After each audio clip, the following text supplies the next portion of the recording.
गांव सुनहरा नगरी में बबलू नाम का एक लड़का रहता था। बबलू बहुत ही चंचल और खुशमिजाज था। उसका सबसे अच्छा दोस्त उसका कुत्ता टॉमी था। बबलू और टॉमी हर दिन खेलते और नई नई जगहों की खोज में निकल जाते। एक दिन बबलू और टॉमी जंगल में खेलने गए। खेलते खेलते वे एक अजीब पेड़ के पास पहुंचे। यह कोई साधारण पेड़ नहीं था, यह एक जादुई आम का पेड़ था। पेड़ पर चमचमाते आम लगे हुए थे जो किसी रत्न की तरह चमक रहे थे।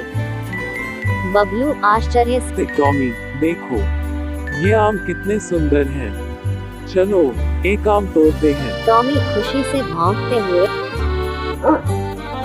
बबलू ने एक आम तोड़ा और उसे चखने लगा।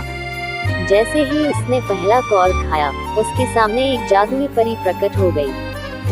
परी, बबलू, तुमने जादुई आम खाया है, अब तुम्हारी एक इच्छा पूरी होगी।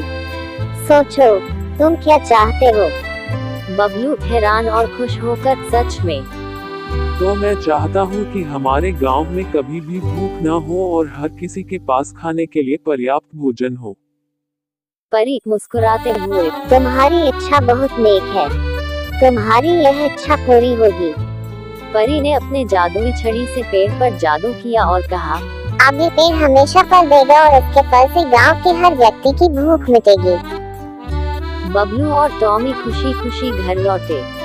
बबलू ने गांव के सभी लोगों को जादुई पेड़ के बारे में बताया। गांव के लोग पहले तो विश्वास नहीं कर पाए, लेकिन जब उन्होंने पेड़ से आम खाया तो उनकी भूख तुरंत मिट गई। सबने बबलू और टॉमी की तारीफ की और जादुई पेड़ का आभार जताया। गांव का मुखिया, बबलू, तुमने हमारे गांव की बहुत बड़ी समस्या हल कर दी है। तुम्हारी समझदारी और नेकदिली के कारण अब हमारे गांव में कोई भूखा नहीं रहेगा। बबलू मुस्कुराते हुए, मुखिया जी, ये सब उस जादुई परी और पेड़ की वजह से हुआ है। मैं तो बस किस्मत से वहां पहुंच गया।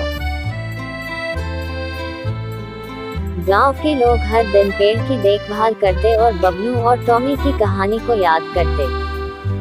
बबलू और टॉमी की दोस्ती और उनके नेक कार्य ने गांव को हमेशा के लिए बदल दिया।